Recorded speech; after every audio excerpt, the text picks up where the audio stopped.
네. 잘 들리시나요? 네. 아, 네. 청정교회 성도 여러분, 안녕하세요. 네. 저는 담임 목사님이 소개해 주신 것처럼 선교단체 스탠드업 커뮤니티를 섬기는 고경호 목사입니다. 여러분은 제가 좀 낯설지 모르시지만 저는 청천교회가 참 친근합니다. 제가 작년에 고등부 예배 때 이맘때쯤에 와서 설교를 한 그런 경험이 있고요. 하지만 그런 한 번의 경험으로 친근하다고 하기는 조금 부족하겠죠. 네. 제가 청천교회를 친근하다고 하는 또 하나의 이유가 있는데요. 그게 뭐냐면요. 제가 작년에 고등부 예배할 때 같이 계셨던 분은 아실지 모르지만, 여기 명신여고 앞에 있는 아파트에서 제가 신대원 가기 전까지 한 12년은 살았습니다. 네, 이 동네 출신이에요. 네, 그래서 그때 제가 이 동네 살 때 전동이차 타고 이 동네를 엄청 많이 누비고 다녔습니다. 네, 여기 롯데마트에 가서 장도 보고요. 그리고 이 청천교회 앞도 엄청 많이 지나다녔어요. 아마 여기 계신 분들 중에서 맞아, 나 그때 저 사람 본 것 같아 하는 그런 분도 계실지 모르겠는데요.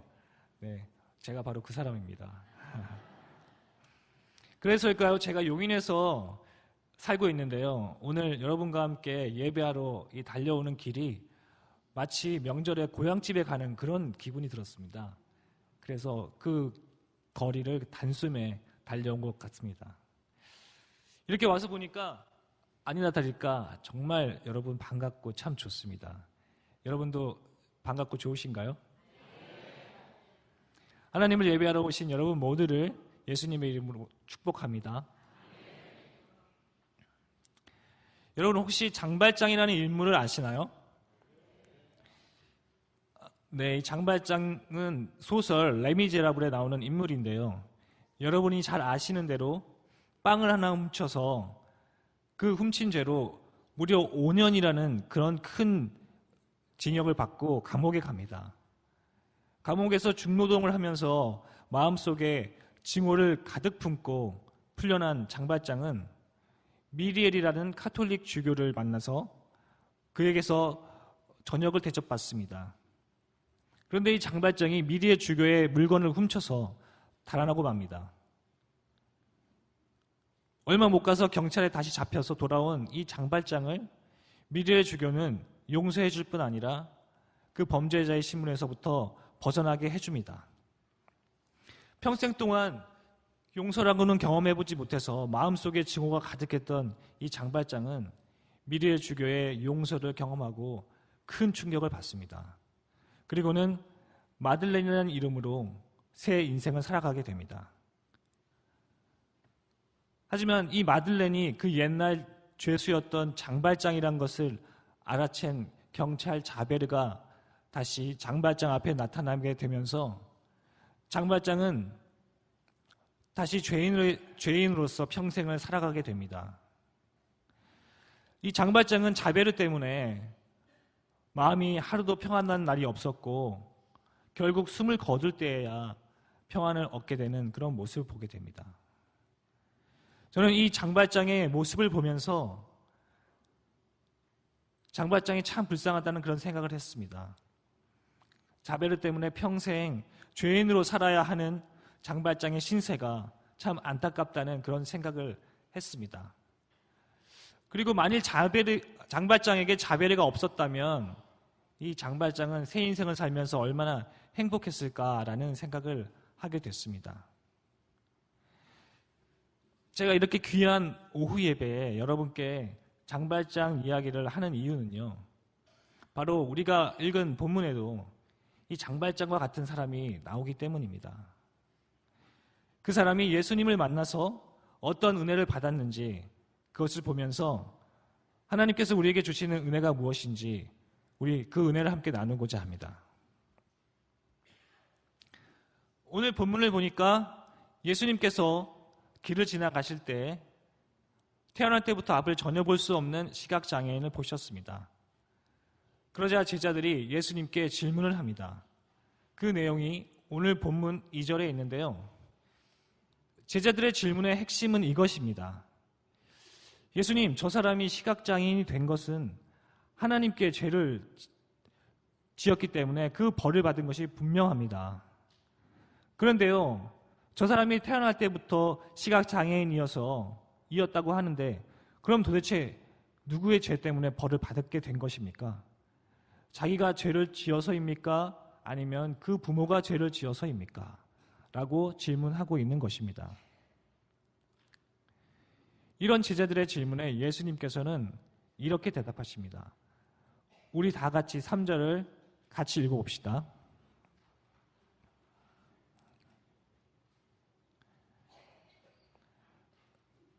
시작. 예수께서 대답하시되 이 사람이나 그 부모의 죄로 인한 것이 아니라 그에게서 하나님이 하시는 일을 나타내고자 하심이라. 아멘. 사랑하는 청정교회 성도 여러분, 저는 예수님의 이 대답 안에서 주님께서 이 시각장애인에게 베푸시는 은혜를 두 가지 볼 수 있다고 믿습니다. 먼저 예수님께서 베푸신 첫 번째 은혜는 바로 이 시각장애인을 정죄감으로부터 자유롭게 하신 것입니다. 여러분, 제자들의 질문이 조금은 야박한 것 같지 않습니까? 조금 그렇게 느껴질지 몰라도 이 당시에는 이 질문이 아주 당연한 것이었습니다. 왜냐하면 출애굽기 20장 5절에 보면 모세가 율법을 받을 때 하나님께서 우상 숭배하는 죄를 경고하시면서 이렇게 말씀하십니다. 그것들에게 절하지 말며 그것들을 섬기지 말라. 나 내 하나님 여호와는 질투하는 하나님인즉 나를 미워하는 자의 죄를 갚되 아버지로부터 아들에게 3, 4대까지 이르게 하거니와 라고 말씀하고 있습니다. 제자들은 바로 이 율법의 근거에서 이 사람이 시각장애인으로 태어날 때 그 이유가 바로 그 부모가 하나님께 죄를 지었기 때문에 하나님께서 그 죄의 값으로 그 아들에게, 그 사랑하는 아들에게 시각장애를 주셨다고 생각했던 것입니다. 그리고 시각장애의 원인이 바로 자기 죄 때문이라고 생각한 것은 신명기 24장 16절을 근거로 한 것인데요. 아버지는 그 자식들로 말미암아 죽임을 당하지 않을 것이요 자식들은 그 아버지로 말미암아 죽임을 당하지 않을 것이니 각 사람은 자기 죄로 말미암아 죽임을 당할 것이니라. 아멘. 바로 이 율법을 근거로 해서 부모의 죄가 아니고 바로 자기 죄 때문에 시각장애인이 되었을 것이라고 생각했던 것입니다. 아니 그러면 이 사람은 태어날 때부터 앞을 못 보는 장애인이었는데 언제 죄를 지었단 말이야? 라는 그런 의문이 생길 수 있는데요. 당시의 율법 교사인 랍비들은 엄마 뱃속에 있는 아기도 죄를 지을 수 있다고 가르치고 있었습니다. 여러분 어떠신가요? 이렇게 보니까 제자들은 모세의 율법에 근거해서 아주 정당한 질문을 했던 것입니다. 결코 이 장애인을 야박하게 대한 것도 아니고 이 장애인을 비난하려는 의도가 있었던 것도 아닙니다. 오히려 당시에 하나님의 율법을 따라 판단했던 것뿐이고 율법을 생명처럼 여기던 이 사람들에게는 당연한 질문이었을 것입니다. 하지만 제자들의 이 질문을 비춰볼 때 오늘 본문에 기록된 이 시각장애인의 인생은 어땠을까요? 그는 언제나 죄인이었을 것입니다. 태어나기 전에 자기가 무슨 죄를 지었는지 기억도 나지 않는데 그때 지은 죄 때문에 장애인으로 태어났다고 하니까 얼마나 괴로웠겠습니까? 그는 원인도 모른 채 장애인이라는 이유만으로 평생 동안 사람들로부터 죄인 취급을 받았을 것입니다. 더구나 자기의 장애 때문에 부모님이 주변의 사람들로부터 죄인 취급을 받을 때 그의 심정이 어땠을까요? 아, 나만 태어나지 않았어도 이런 일이 없었을 텐데 나는 왜 태어난 것일까? 나는 저주의 자식인가? 라고 생각하면서 너무 괴로워서 죽고 싶었을 것입니다. 더구나 자신이 원했던 것도 아니고 또 그렇다고 거부할 수 있는 것도 아니었던 이 장애 때문에 그 장애가 없어지기 전에는 결코 죄인이라는 이 신분에서 벗어날 수 없는 절망 가운데 살았을 것입니다. 마치 눈에 보이지 않는 감옥에서 죄수의 신분으로 인생을 살았을 것입니다. 오랫동안 아무런 소망도 없이 어둠 속에서 살았을 것입니다. 그런데 여러분, 이처럼 죄인이라는 신분에서 결코 벗어날 것 같지 못했던 이 시각장애인에게 우리 주 예수 그리스도께서 찾아가셔서 만나주십니다. 할렐루야. 그리고 예수님께서 율법을 근거로 해서 이 장애인을 죄인 취급하는 제자들에게 이렇게 말씀하십니다. 얘들아, 이 사람이 장애인이 된 것이 죄 때문이 아니야. 하나님의 계획을 세상에 드러내기 위한 하나님의 목적이 있기 때문이야 라고 오늘 말씀하고 계십니다. 예수님께서는 이 시각장애인이 앞을 볼 수 있게 기적을 행하셔서 사람들로부터 정죄받던 그 장애, 그 정죄의 근원을 단숨에 제거해 버리십니다. 이제 그 장애가 없어졌으니 사람들로부터 정죄를 받을 이유가 없어진 것입니다. 할렐루야. 사랑하는 여러분, 이 장애인은요, 예수님을 만나기 전에는 자기가 그 모세의 율법에 따라 장애인이 된 이유를 자기 죄 때문인 줄 알고 그 죄책감에 시달리면서 괴로워하며 살았습니다. 제가 설교를 시작할 때 장발장 이야기를 했던 거 기억하시나요? 이 장발장이 평생을 자별에게 쫓겨다닌 것처럼 이 장애인도 평생을 이 죄책감과 정죄감에 쫓겨다녔던 것입니다. 하지만 이제 이 장애인은 예수님을 만나서 자신을 끈질기게 쫓아오던 그 정죄감에서 자유롭게 되었습니다. 사랑하는 여러분, 로마서 8장 1절과 2절에 보면 이렇게 기록되어 있습니다. 제가 읽어드릴 테니까 잘 들어보세요. 그러므로 이제 그리스도 예수 안에 있는 자에게는 결코 정죄함이 없나니 이는 그리스도 예수 안에 있는 생명의 성령의 법이 죄와 사망의 법에서 너를 해방하였음이라. 아멘. 사랑하는 성도 여러분, 하나님께서는 이 시각장애인의 인생을 통해서 예수 그리스도께서 우리를 정죄감으로부터 자유롭게 하시는 그 은혜의 주님이신 것을 보여주기 원하셨던 것입니다.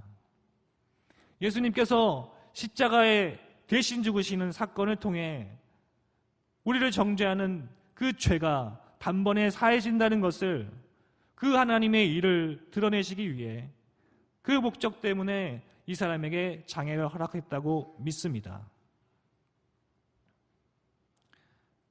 이 사람은 예수님께서 베풀어 주신 은혜로 말미암아 자신의 목을 죄어오던 그 정죄로부터 자유롭게 되었습니다. 그뿐 아니라 이제는 새로운 인생을 살 수 있게 되었습니다. 어떤 새로운 인생을 살게 되었을까요? 여기서 예수님께서 이 장애인에게 베푸시는 두 번째 은혜를 살펴보도록 하겠습니다. 예수님께서 베푸시는 두 번째 은혜는 바로 증인이라는 새로운 인생을 살도록 허락하신 것입니다. 예수님께서 이 장애인에게 무엇을 증거하는 증인으로 살게 하셨을까요? 하나님께서는 이 시각장애인을 통해서, 이 시각장애인의 장애를 통해서 예수님이 세상에 빛이신 것을 드러내 보이십니다. 그리고 이 장애인이 그 예수님은 세상에 빛이시라는 것을 평생 증거하며 사는 새로운 인생으로 살게 하셨습니다. 본문 5절에 보니까요, 예수님께서 이 시각장애인을 고치시기 전에 자신이 누구이신지 선언하는 장면이 있습니다. 우리 다 같이 5절을 읽어봅시다. 시작. 내가 세상에 있는 동안에는 세상의 빛이로라. 아멘. 예수님께서는 자신을 세상의 빛이라고 선언하고 계십니다. 여러분, 서울 신촌에 가면요, 눈탱이 감탱이라는 카페가 있습니다. 네, 발음을 좀 주의해 주세요. 눈탱이 밤탱이 아니고 눈탱이 감탱이에요. 네. 이 카페는 특히 커플들에게 인기가 많은 핫플레이스라고 합니다. 왜냐하면 이 카페만의 독특한 면이 있기 때문인데요. 그게 뭐냐면요, 카페 내부에 빛이 전혀 없습니다. 또 휴대폰이나 라이터 같이 빛이 나는 물건은 절대 가지고 들어갈 수 없는 그런 규칙이 있다고 합니다. 이곳은 빛이 전혀 없는 암흑 속에서 사랑하는 사람과 함께 식사와 음료를 즐기는 암흑 카페이기 때문에 서로 더 진솔한 대화를 나눌 수 있어서 인기가 많다고 합니다. 여러분도 한번 사랑하는 사람과 함께 같이 가서 한번 경험해 보세요. 근데 워낙에 핫플레이스이기 때문에 예약을 해야 된대요. 네. 그런데요, 저와 여러분 같이 건강한 시력을 가진 사람도 이 암흑 카페에 들어가면 아무것도 볼 수 없다고 합니다. 에이, 설마요. 좀 들어가서 시간이 조금 지나면 적응되고 또 이렇게 좀 보이겠죠. 아닙니다. 빛이 전혀 없기 때문에 눈을 아무리 크게 뜨고 깜빡거려 보고 손으로 비벼봐도 아무것도 보이지 않는다고 합니다. 그래서 입장할 때는 안내하시는 직원분의 어깨에 손을 얹고 기차놀이 하듯이 이렇게 조심조심 따라 들어가야 된다고 하더라고요. 그런데요, 참 놀랍게도 입장할 때 안내하시는 분이 바로 시각장애인 분이십니다. 사실 이 눈탱이 감탱이라는 카페는 사장님을 비롯한 모든 직원들이 다 시각장애인인 그런 카페입니다. 그래서 암흑 속에서 시각장애를 경험하며 체험하는 그런 카페로 만들었다고 하더군요. 여러분 어떠신가요? 참 신비롭지 않습니까? 우리 눈이 아무리 좋아도 빛이 없으면 우리 역시 앞을 볼 수가 없습니다. 빛이 없는 암흑 카페 속에서는, 빛이 없는 이 암흑 속에서는 우리도 시각장애인이 되는 것입니다. 우리는 우리 눈의 시력이 좋아서 무언가를 볼 수 있다고 생각하지만요, 진실은 그게 아닙니다. 마치 우리 눈이 세상을 보는 것 같지만 세상을 비추는 이 빛이 우리 눈으로 하여금 무언가를 볼 수 있게 해주는 것입니다. 만일 이곳에 빛이 하나도 없다면 저와 여러분은 아무것도 보이지 않고 그냥 소리만 들리게 될 거예요.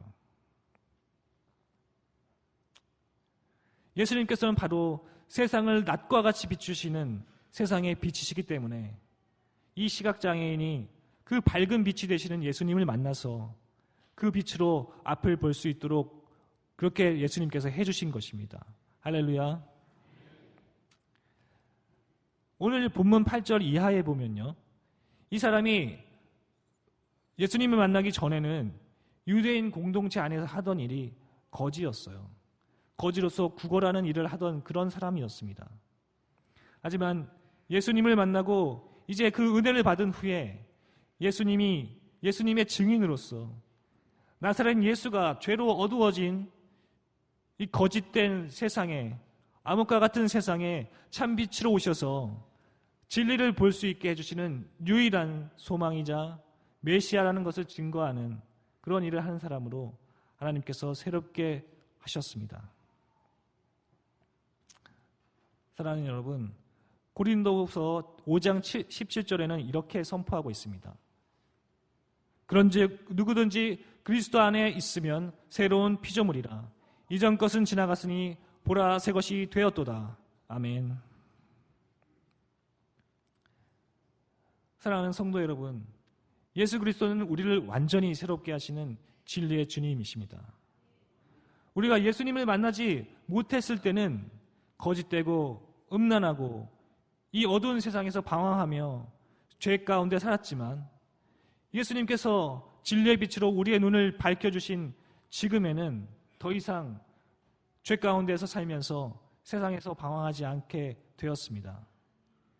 이제는 진리의 눈뜬 새 사람이 되어서 세상에 비치신 예수 그리스도를 증거하며 사는 인생으로 우리를 바꾸어 주셨습니다. 이것을 믿으시길 주님의 이름으로 축복합니다. 사랑하는 청천교회 성도 여러분, 오늘 본문에 나오는 사람, 태어날 때부터 시각장애인 돼서 평생 죄인처럼 살았지만요, 이제는 예수님을 만나서 그 정죄로부터 해방되는 은혜를 받았고요, 그뿐 아니라 예수님이 세상의 빛이라는 것을 증거하며 사는 진리에 대한 증인으로서 또 하늘의 사명자로서의 새 인생을 살 수 있게 되었습니다. 이제 여러분께 예수님을 만난 후에 이 시각장애인이 받은 것과 같은 그런 은혜를 받은 또 다른 한 사람을 소개하고 설교를 마치려고 합니다. 바로 저의 이야기입니다. 저는 대학교 1학년 때 목뼈가 부러지는 사고를 당했습니다. 그래서 손가락 하나 움직일 수 없는 전신마비가 되었습니다. 멀쩡하게 학교 다니고 이제 막 자유를 누리면서 멋진 인생을 계획하는 꿈을 꾸려고 할 때 사고를 당해 하루아침에 꼼짝도 못하는 신세가 되고 말았습니다. 중환자실에 누워 있으면서 죽을 고비를 넘기고 천장만 바라보고 있을 때는 모든 것이 꿈만 같았습니다. 이게 꿈이라면 어서 빨리 깨어나서 다시 옛날에 건강하고 활동적이던 제 모습으로 되돌아가고 싶었습니다. 비록 목숨은 건졌지만 중증장애인이라는 이름표가 제게 붙었습니다. 떼어버리고 싶어도 제 힘으로는 도저히 떼지지 않는 너무 무거운 이름표였습니다. 이쯤에서 제가 여기 들어올 때부터 제가 어떻게 장애인이 되었을까 이렇게 궁금하신 그런 분들이 계실 것 같은데요. 네, 그 생각 때문에 설교에 집중도 못하신 거 아닌가요? 그래서 여기서 제가 이제 말씀을 드리려고 합니다. 제가 어떻게 장애인이 됐는지. 근데 죄송하지만 말씀드릴 수가 없어요. 그런데 오해하지 마십시오. 왜냐하면 저도 모르기 때문입니다. 제가 사고 날 당시에 저는 술에 만취해 있었기 때문에 그 당시에 무슨 일이 있었는지 전혀 기억이 없습니다. 그래서 지금도 제가 어떻게 다쳤는지 저는 알지 못합니다. 의식을 차려보니까 병원 중환자실에 누워있는 저를 발견했습니다. 그래서였을까요? 장애인이 되었을 때 가장 먼저 들었던 생각은 내가 하나님께 죄를 많이 지어서 이렇게 큰 벌을 받는구나 라는 것이었습니다. 저는 그 당시에 예수님을 믿지 않았습니다. 예수님을 믿지 않았을 뿐 아니라 아주 교만해서 제가 누나 셋의 막내인데요. 막내 누나만 그때 교회를 다니고 있었습니다. 근데 그 막내 누나가 교회 다닌다는 이유로 무시하고 엄청 괴롭혔던 적이 있었습니다. 하루는 막내 누나가 자기 방에서 복음 성가를 듣고 있었는데요. 제가 그 노랫소리를 듣는데 갑자기 너무 화가 나는 거예요. 왜 그랬는지 모르겠지만 화가 너무 나가지고 누나에게 막 달려갔습니다. 그래서 누나가 듣고 있던 그 복음 성가 테이프를 확 빼버렸어요. 그리고 당시에 제가 좋아하던 헤비메탈이라는 이 시끄러운 노래 있거든요. 누가 들으면 악마 소리인 줄 알고 막 그런 노래 있어요. 그걸 집어넣고 틀어놓으면서 누나에게 노래는 이런 게 노래야. 같지도 않은 걸 노래라고 듣고 있어요. 앞으로 나 있을 때 이런 거 또 틀기만 해봐. 라고 화를 낸 적도 있습니다. 갑자기 제 옛사람이 나온 것 같아서 정말 부끄럽네요. 지금 생각하면 제가 왜 그랬는지 도저히 이해할 수가 없습니다. 정말 지워버리고 싶은 그런 부끄러운 과거입니다.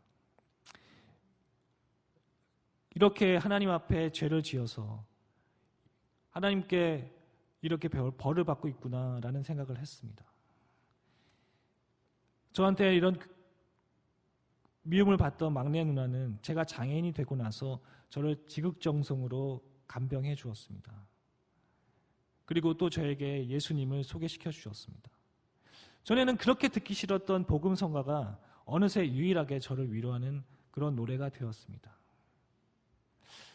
어느 날 성경을 읽어보니까 복음서에 예수님께서 수많은 장애인들을 고치시는 그런 기적이 기록되어 있었습니다. 그래서 이 기적들이 저에게 소망을 주었습니다. 그래, 나도 고침을 받을 수 있을 거야.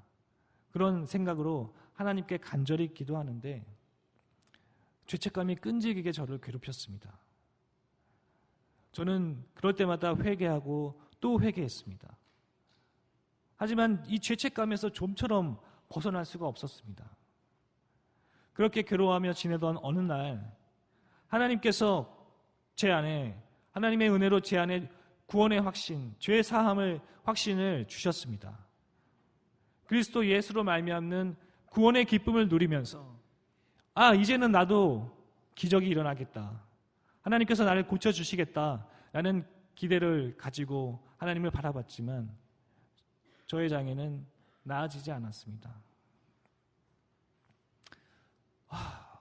도대체 무슨 죄를 지었기에 이토록 끝도 모를 저주의 인생을 살아야 하는 걸까? 하나님은 나에게 관심도 없고 나를 사랑하시지도 않으신가 보다. 절망 속에 빠져서 우울증에 빠지고 자살하고 싶은 마음밖에 드는 생각이 없었습니다. 그런데 여러분, 이런 저에게 예수님께서 찾아오셨습니다. 예수께서 대답하시되 이 사람이나 그 부모의 죄로 인한 것이 아니라 그에게서 하나님이 하시는 일을 나타내고자 하심이라 라는 말씀으로 어두운 제 눈을 밝혀주셨습니다. 할렐루야. 저는 이제까지 그전까지 제가 장애인이 된 것이 죄에 대한 하나님의 형벌이라고 생각하고 자책하고 자학했습니다. 세상을 등지고 정말 죽고 싶은 그 마음밖에 없었습니다. 그러나 세상에 비치신 예수님께서 저로 하여금 저의 장애를 더 이상 형벌이나 저주가 아닌 하나님의 계획으로 바라볼 수 있도록 어두워진 제 눈을 밝혀주셨습니다.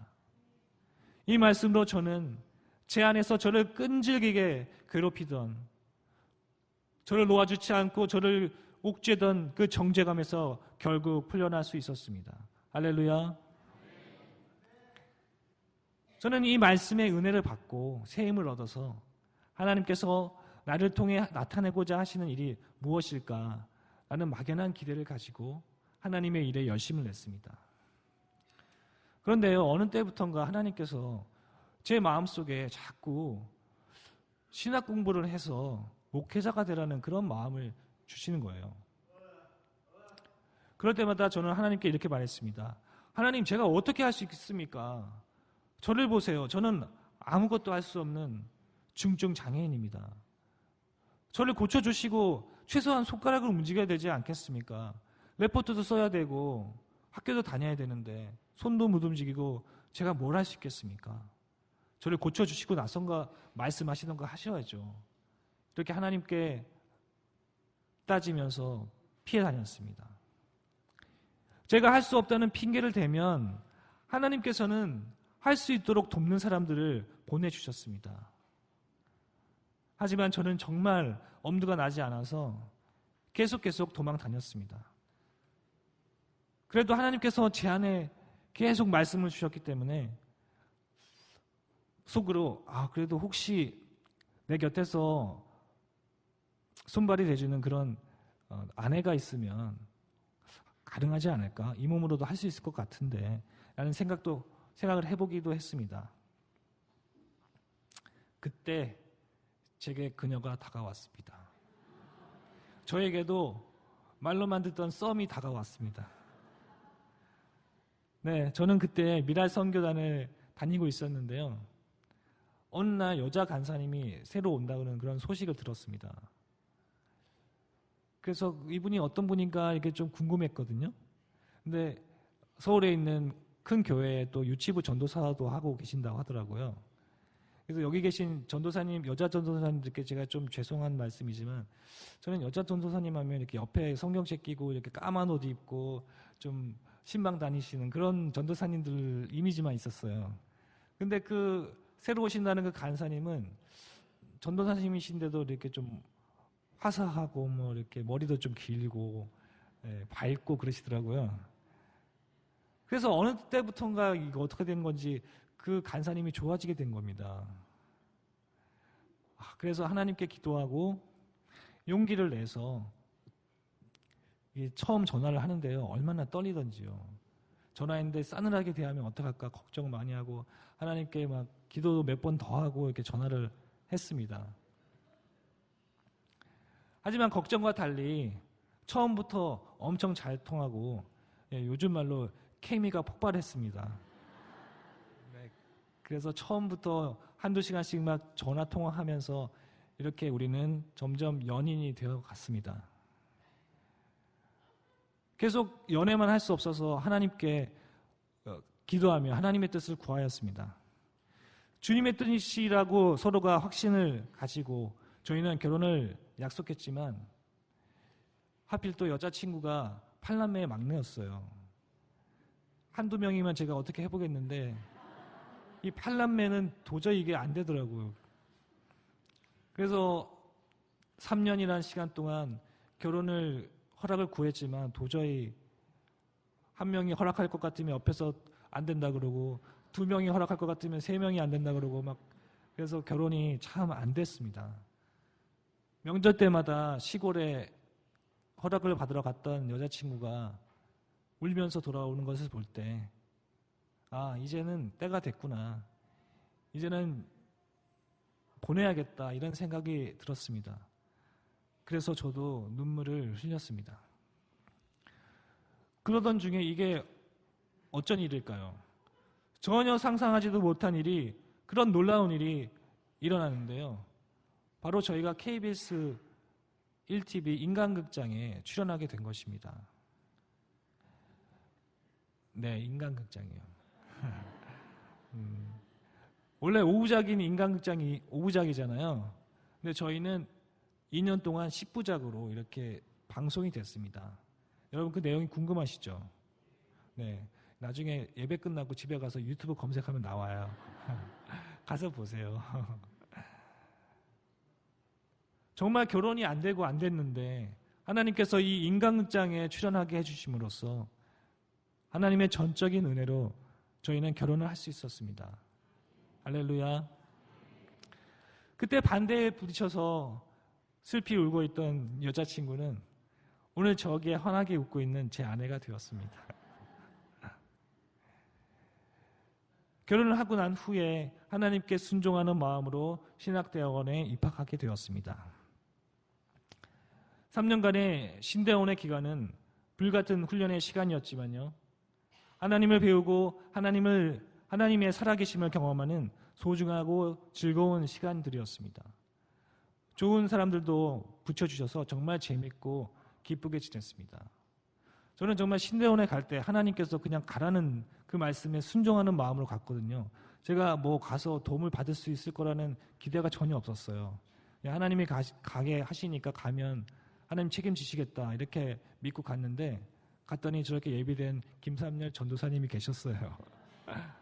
네, 저랑 같은 이제 동계 어학 강좌라고 이제 입학하기 전에 같이 공부를 하는 시간이 있는데 그때 이제 김삼년 전도사님이 저랑 같이 있었거든요.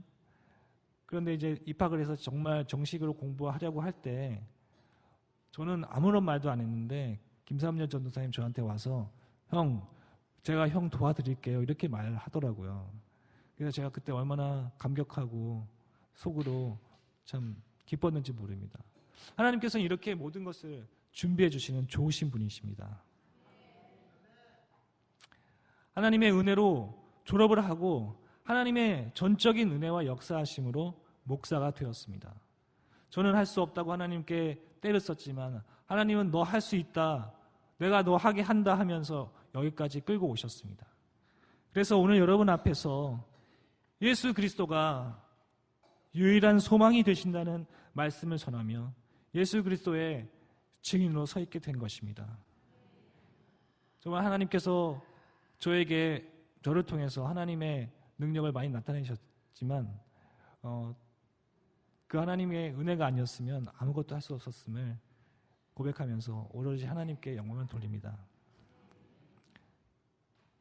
사랑하는 청천교회 성도 여러분, 예수님은 오늘도 역사하시는 분이십니다. 할렐루야.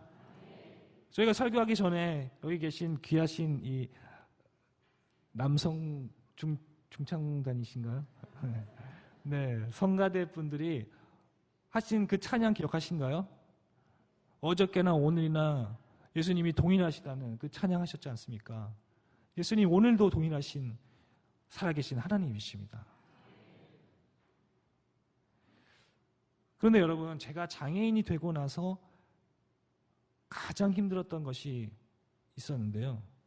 제가 움직일 수 없는 이것도 힘들지 않았습니다. 제가 가장 힘들었던 건 뭐냐면 장애인에 대한 편견이었습니다.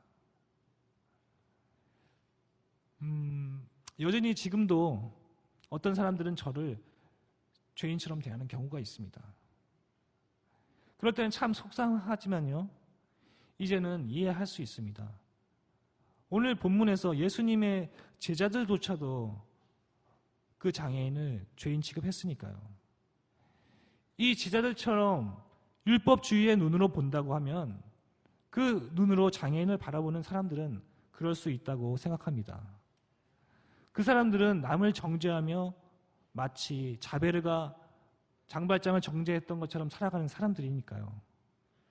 하지만 예수님을 아는 사람들은 어떻게 해야 할까요? 예수님께 먼저 죄사함의 은혜를 받고 예수님을 증거하는 사람들은 어떠해야 할까요? 예수님의 눈으로 장애인을 바라봐야 한다고 믿습니다. 예수님께서 하신 것처럼 장애인들을 향한 정죄를 멈춰야 합니다. 그리고 그들을 통해 드러내실 하나님의 일을 기대하면서 함께 섬기고 동역해야 합니다. 그것이 바로 세상에 비치신 예수님을 통해서만 보이시는 하나님의 뜻이고 진실이기 때문입니다.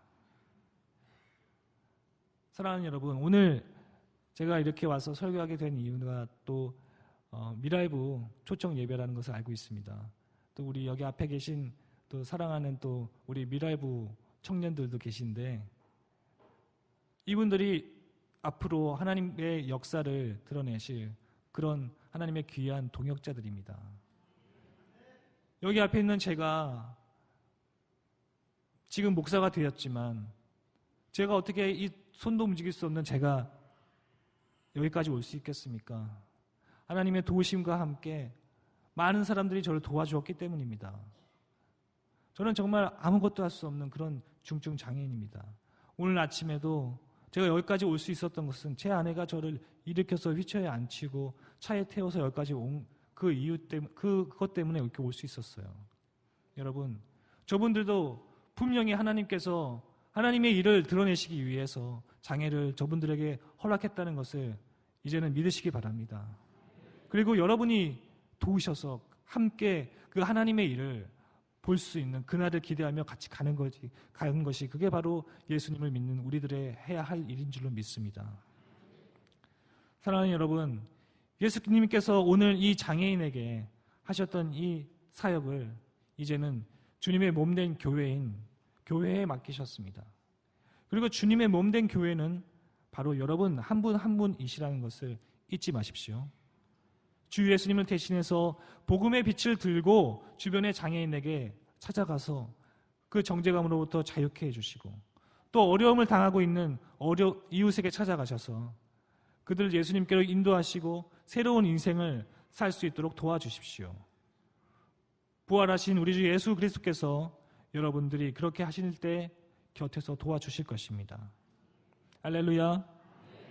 네, 다 같이 기도하겠습니다. 하나님 아버지 고맙습니다.